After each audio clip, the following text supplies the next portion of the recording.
Halo semuanya, selamat datang di video Best Learning Pitch for Indonesia, powered by Bina Nusantara University. Di sini kami akan membahas materi yang berjudul Using a Simple Pivot Table in Microsoft Excel to Analyze Sales of Social Media Account Deletion Service. Di sini kami menjelaskan bagaimana mengubah data transaksi mentah menjadi teks. Sebelumnya perkenalkan kami mahasiswa sistem informasi BINUS online dengan saya sendiri Reban Wisnu Panjaitan dengan NIM 27043935. Saya Falul Fajri dengan NIM 26023339121. Dan saya Rista Patahan dengan NIM 24401118301.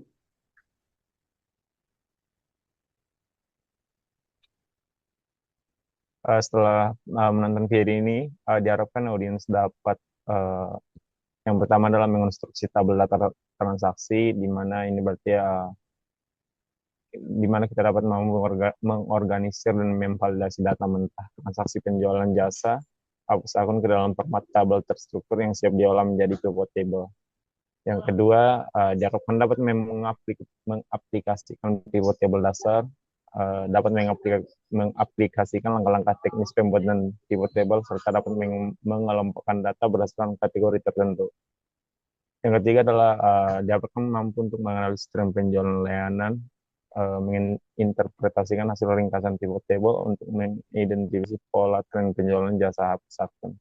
Dan terakhir adalah mampu menyimpulkan insight bisnis sederhana, di mana diharapkan mampu untuk merumuskan kesimpulan strategis berdasarkan visualisasi data pivot table, seperti menentukan jenis layanan jasa hapusan yang paling menguntungkan dan mengevaluasi efektivitas kinerja penjualan.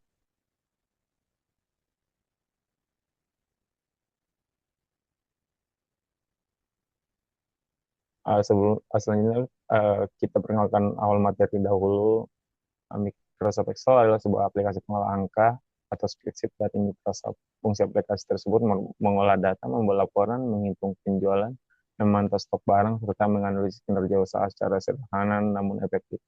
Karena fungsinya tersebut, banyak pelaku bisnis online mulai dari usaha kecil, menengah, maupun perusahaan yang memiliki data lebih besar menggunakan Excel sebagai dasar sebelum menggunakan sistem informasi yang lebih kompleks. Salah satu fitur penting dalam Excel yang sangat bermanfaat yaitu pivot table. Pivot table merupakan fitur yang digunakan untuk meringkas, mengelompokkan, dan menganalisis data baik dalam jumlah besar secara cepat dan sistematis.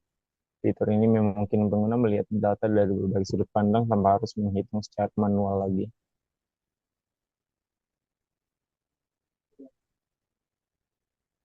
Kita masuk ke materi spesifik pivot table. Pada kali ini pivot table akan kami gunakan untuk menganalisis data orderan customer pada bisnis online jasa hapus akun. Data ini nantinya sudah dalam bentuk tabel yang sudah dirapikan dan akan kami ubah menjadi data dengan bentuk terbaru yang bisa memberikan insight bisnis bermanfaat. Penggunaan pivot table pada data ini sangat membantu karena bisnis jasa umumnya memiliki banyak transaksi dengan variasi layanan perlu diringkas secara cepat. Dengan menyusun data dalam bentuk table, pelaku usaha dapat mengetahui layanan yang paling sering diminta, total pendapatan, jumlah order, berdasarkan periode tertentu. Di pivot table terdapat 4 komponen utama, yaitu ada rows. Bagian ini untuk mengisi data secara vertikal ya, berada di paling kiri. Biasanya data yang akan ditaruh merupakan data kualitatif. Yang kedua adalah kolom. Bagian ini akan menampilkan judul kolom secara horizontal. Biasanya akan otomatis menampilkan judul kolom data values dan juga tetap bisa menambahkan judul kolom yang diperlukan. Yang ketiga adalah values. Bagian ini adalah inti dari pivot table karena berisi hasil perhitungan. Judul kolom yang berisi data numerik biasanya akan otomatis masuk ke values tersebut. Pengguna dapat mengerjakan hitungan yang sesuai yang diperlukan. Dan yang terakhir adalah kita hari ini untuk mengutara seluruh pivot secara global ya. Judul kolom yang akan ditaruh biasanya bisa menampilkan data berdasarkan kondisi tertentu. Untuk melakukan pivot table, ada beberapa persyaratan yang harus dipenuhi agar saat melakukan pivot table tidak terjadi error dan hasilnya bisa terbaca dengan baik. Syarat yang pertama adalah data harus berbentuk flat table atau long table. Bentuk tersebut merupakan standar yang biasa digunakan untuk melakukan analisis data pada Excel. Kedua, setiap kolom harus memiliki judul. Adanya judul akan memudahkan pengelompokan data serta memudahkan pivot table dalam membaca data tersebut. Tiga, tidak ada baris atau kolom yang kosong di antara data tersebut. Keempat, tidak ada merge cell. Pivot table tidak bisa membaca data dari sel yang digabung. Jadi gunakan format biasa yaitu unmerged. Kelima, tidak ada subtotal atau manual total di dalam data. Pivot table akan menghitung data secara otomatis. Keenam, tipe dan format data harus konsisten. Jika tipe data maka pastikan jika tipe data teks, maka pastikan dalam satu kolom hanya terisi teks. Jangan digabung dengan angka, begitu juga dengan format seperti jumlah spasi. Pastikan semua sama, jangan ada spasi tersembunyi. Selanjutnya, saya akan melakukan demo cara menggunakan pivot table. Di sini saya sudah menyiapkan data yang akan dianalisis, yaitu orderan jasa hapus akun, periode bulan Maret sampai bulan Mei tahun 2025. Data ini sudah dalam kondisi dirapihkan sesuai dengan syarat-syarat yang dijelaskan sebelumnya. Selanjutnya, blok seluruh tabel atau klik satu kali pada salah satu sel di tabel seperti ini. Lalu klik insert, pilih pivot table. Setelahnya akan muncul dialog create pivot table. Pilih lokasi penempatan hasil pivot table nanti. Di sini saya akan memilih new worksheet, lalu klik OK. Oke, ini sudah berada di sheet baru. Ini adalah tampilan terbaru setelah klik pivot table tadi. Di sebelah kanan ada panel pivot table fields. Area ini adalah tempat untuk mengatur penempatan judul kolom dari data sumber ke area 4 komponen pivot table ini. Di sini untuk area rows akan saya taruh platform dan jenis layanan. Caranya, seret nama kolom tersebut dan taruh di area rows. Begitu juga dengan jenis layanan.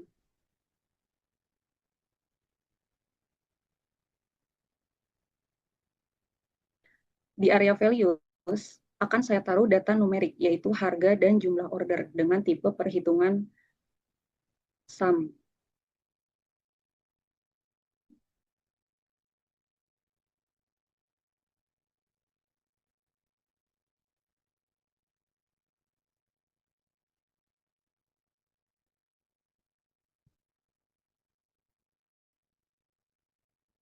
Untuk area columns,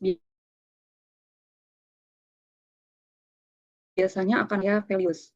Dan yang terakhir, area filters ini akan saya taruh status order. Oke, ini sudah selesai pengaturannya. Di sebelah kiri ini adalah hasil dari pivot table tadi. Di bagian vertikal paling kiri, ini merupakan data dari judul kolom yang saya masukkan pada area rows tadi. Terlihat ada nama platform dengan jenis layanannya. Blogspot, hapus Blogspot, channel YouTube, dan hapus channel, dan yang lain-lain. Di sebelah kanan ini, bagian atasnya adalah jumlah order, dan harga adalah hasil dari saya menaruh judul kolom di area columns, dan subtotal di bawahnya merupakan hasil dari judul kolom yang saya taruh di area values. Terlihat dari tabel ini, ada tiga terbesar dari jumlah orderan platform kurun waktu 3 bulan di tahun 2025. Tetapi jumlah ini masih bercampur, antara yang selesai dengan yang gagal. Agar bisa menganalisis dengan baik, maka harus disaring terlebih dahulu. Caranya, arahkan kursor ke area paling atas ini. Ini adalah hasil dari judul kolom yang saya taruh di area filter sebelumnya. Klik bagian ini, pilih selesai, lalu lanjut klik OK. Terlihat tabel sudah berubah dan ternyata posisi 3 besar masih dipegang oleh platform yang sama. Terbanyak pertama terdapat pada platform YouTube dengan jenis layanan hapus video. Jumlah yang berhasil terhapus sebanyak 33 video. Kedua terdapat pada platform YouTube, kembali dengan jenis layanan hapus channelnya yang total terhapusnya sebanyak 28 channel.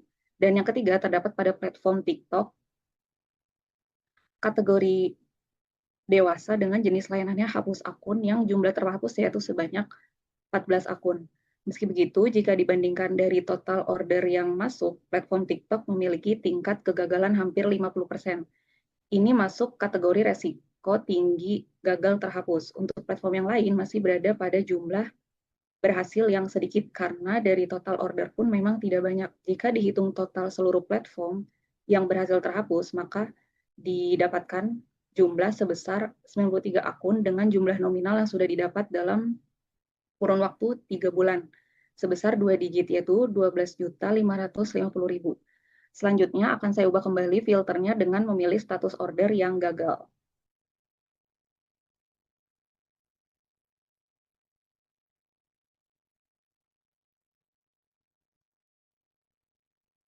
Untuk kita bisa lihat bagaimana akun di sini yang gagal terhapus.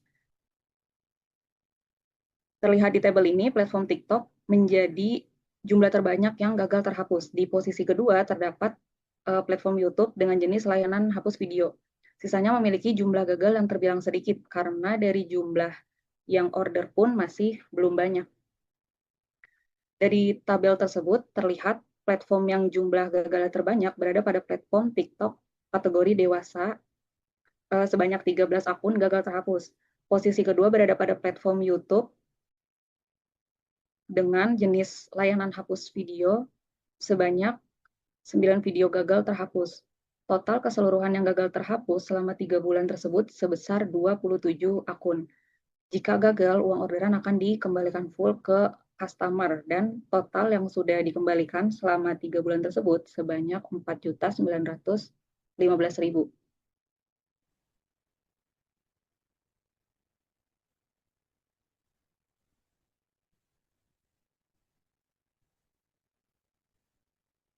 Baik, dari hasil analisis tersebut, bisa kita dapatkan insight yang menarik, yaitu yang pertama, pada platform YouTube untuk jenis layanan hapus video atau channel, itu menjadi yang paling banyak diminati. Bisa dikatakan proses penghapusan yang dilakukan tidaklah rumit, sehingga peluang yang dapat terhapus cukuplah besar. Strategi yang bisa kita dapatkan, yaitu lakukan scale up pada platform YouTube, terutama pada bagian marketing, serta tawarkan paket-paket menarik khusus orderan YouTube. Yang kedua, untuk platform TikTok, perlu adanya evaluasi terlebih dahulu pada penyebab kegagalan akun yang akan dihapus. Setelah diketahui, baru lakukan strategi dengan jadikan hal tersebut sebagai filter sebelum menerima orderan. Sehingga orderan yang masuk adalah orderan yang kemungkinan terhapusnya tinggi dan perluas pemasaran khusus kriteria akun yang potensi terhapusnya tinggi, sehingga potensi kegagalan bisa berkurang. Ketiga, karena tingkat refund tergolong tinggi, maka perlu adanya evaluasi apa saja yang menyebabkan gagal terhapus. Jika sudah ditemukan hal tersebut, bisa dijadikan strategi dengan menaikkan harga khusus untuk platform yang memiliki risiko gagal atau kegagalan tinggi, dan juga menambahkan edukasi peringatan terhadap platform yang masuk ke dalam kategori risiko tinggi. Dengan begitu, bisa mengurangi kerugian.